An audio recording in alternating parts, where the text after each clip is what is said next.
sentence reordering. So first of all you must know what sentence reordering is. What is sentence reordering?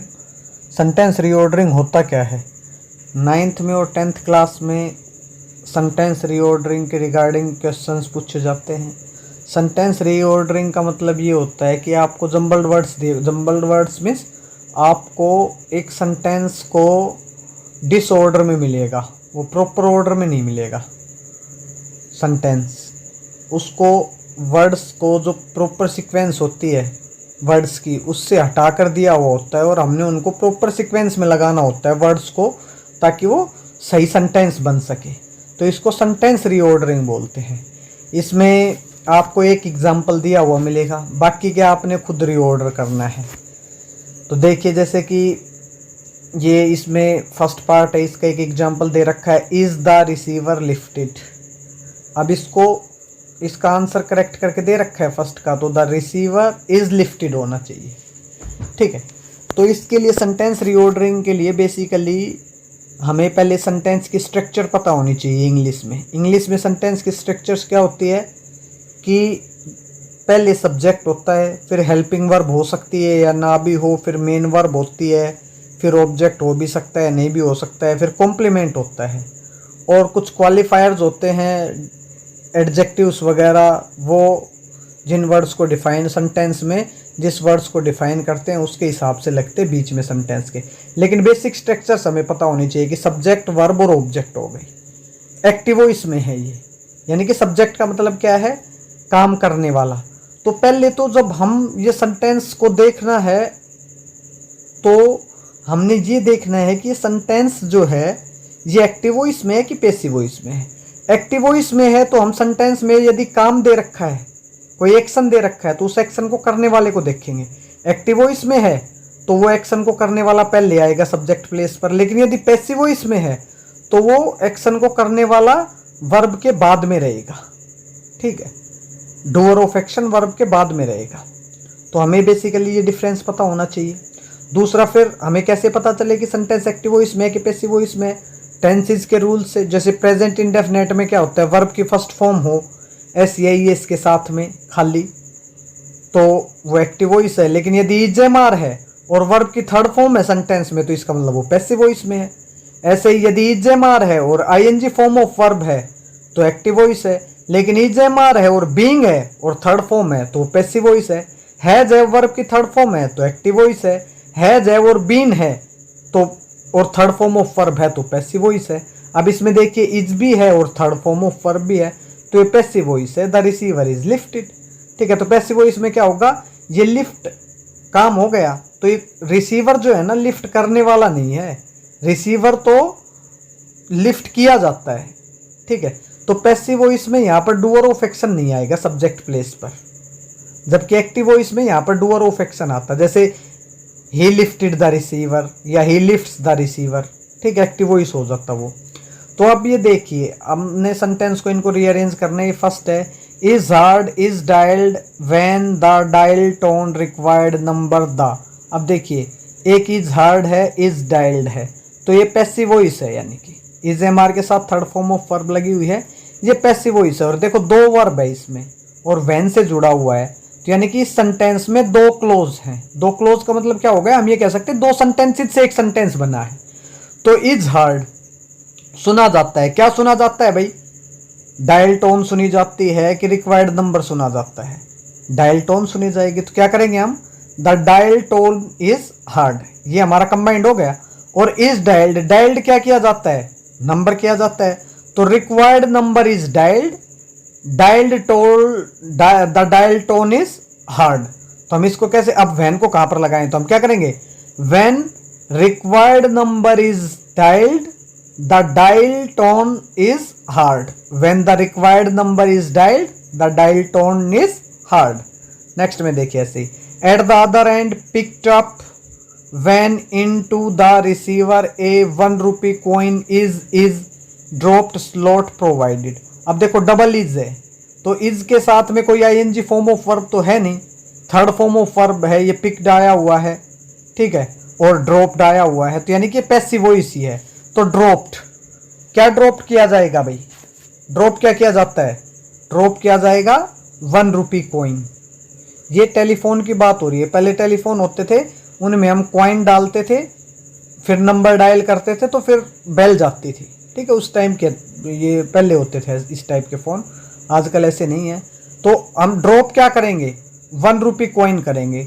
1 rupee coin is dropped. ठीक है, और 1 rupee coin is dropped. और picked up क्या होगा, pickup क्या होगा, the receiver is picked up. तो ये सेंटेंस बन गया, the receiver is picked up at the other and, दूसरे एंड पर।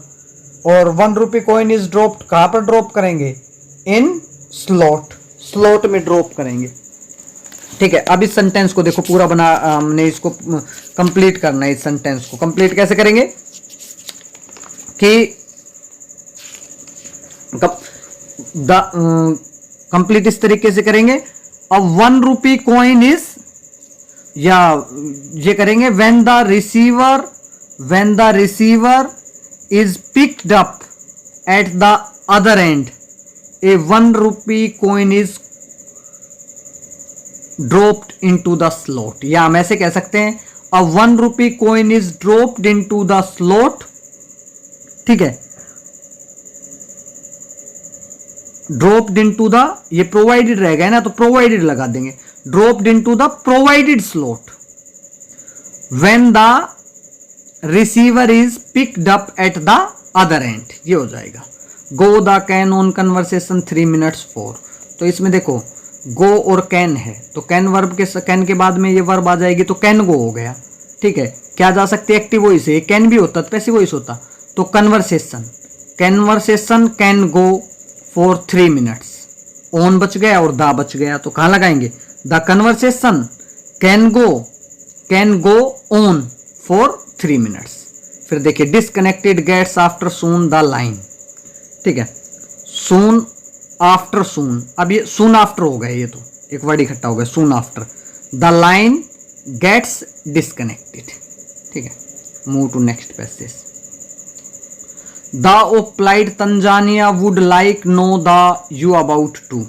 तो ये करके दे रखा है, would you like to know about the plight of Tanzanians. अब देखिए, Africa in Tanzanians literacy rate the have highest. तो देखो हैव है इसके अंदर वर्ब, और वैसे कोई एक्शन है नहीं, तो हैव ही मेन वर्ब हो गया। तो मतलब हैव और क्या चीज रखते हैं भाई, literacy rate, highest literacy rate, have highest literacy rate. तो क्या हो जाएगा, Africa have highest literacy rate, in Tanzania तो हो नहीं सकता, तो ये करेंगे इन अफ्रीका होगा। ठीक है, तो हम क्या करेंगे, in Africa Tanzania have the highest literacy rate. ठीक है, read hardly have to they anything but. अब देखो, एक तो हैव टू हो सकता है, have to read, they hardly have to read anything, फिर बट कहां गया। अब एक ये हो सकता है, they have hardly anything to read, अब बट रह गया, तो हम क्या कर देंगे, but they have hardly anything to read. Next देखिए, the end are cost soaring paper the interest rate reason of. इसमें देखिए, अब द सोरिंग, ठीक है, पेपर, इंटरेस्ट रेट, रीजन्स। अब इसकी हमने सेंस निकालनी है। EJMR है तो आर से पहले क्या लगेगा, आर के लिए सब्जेक्ट क्या रहेगा। ठीक है, आर के लिए सब्जेक्ट हमने ढूंढना है, तो हम एक तो ये हो सकता है, द रीजन्स आर सोरिंग। ठीक है, the interest rates are soaring, ये भी सेंस निकलती है, लेकिन हमने देखना है कि प्रॉपर सेंस कहाँ निकलती है। The reasons are the soaring cost of paper and the interest rates, क्योंकि ये एंड से भी है ना, एंड द इंटरेस्ट रेट्स। ऐसे ही अभी नेक्स्ट देखेंगे, have they stand still to a broad publishing industry. अब या तो ये होगा पब्लिशिंग इंडस्ट्रीज हैव, या ये होगा दे हैव। ठीक है, और ये ब्रोट भी है, दे हैव ब्रोट, तो हैव और ब्रोट ये तो इकट्ठा हो ही गया। तो publishing industry have brought A stand still they object place पे तो जा नहीं सकता है, देम तो होता तो ऑब्जेक्ट प्लेस पे जाता, तो दे सब्जेक्ट प्लेस पर ही रहेगा। तो हम क्या कर देंगे, दे हैव ब्रोट, क्या लेके आए हैं, they have brought publishing industry to a standstill. अब दा बच गया, तो they have brought the publishing industry to a standstill. Now move to next. अभी देखिए, कैन रिजल्ट और fire electric faults in shock, electric faults can result in shock और fire. अब can kill electric shock and, तो ये तो simple सा है, इलेक्ट्रिक शॉक कैन किल, ठीक है। अभी देखिए, in every year people this way die, तो मतलब ये सेंस क्या निकली, पीपल डाई, ठीक है। In every year, this way और लगाएंगे तो क्या कर देंगे, every year people die this way, die in this way, ठीक है। Can kill even of current a small amount, तो भाई कैन किल तो ये इकट्ठा ही है, क्या चीज मार सकती है, करंट ना, तो a small amount of current can kill, even a small amount of current can kill. तो हम क्या कर देंगे, even a small amount of current can kill. अब डी में देखिए, of electricity water and excellent conductor is से पहले क्या लगेगा भाई, इलेक्ट्रिसिटी नहीं, इलेक्ट्रिसिटी लगेगा या वाटर लगेगा, देखिए water is an excellent conductor of electricity, of electricity तो सब्जेक्ट हो ही नहीं सकता, ठीक है, या तो वाटर होगा एन और या फिर एन एक्सीलेंट कंडक्टर बोलते हैं, तो an excellent conductor is sense नहीं निकलती, तो water is an excellent conductor of electricity. Next देखिए, perspiring therefore when wet never touch live wire a or, ठीक है। तो अब इसमें देखिए, इसमें सब्जेक्ट और वर्ब ढूंढेंगे। अब ये therefore है ना, therefore तो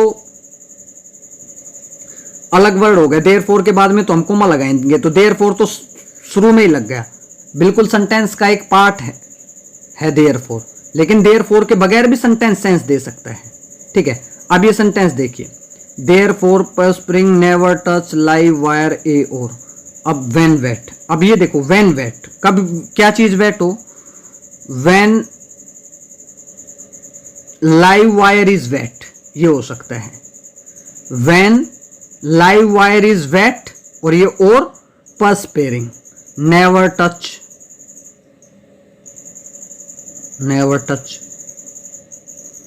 ठीक है, ये सेंस निकली नहीं, तो इसलिए हम इसको क्या कर देंगे, उल्टा कर देंगे, never touch a live wire when wet or पर्सपेयरिंग।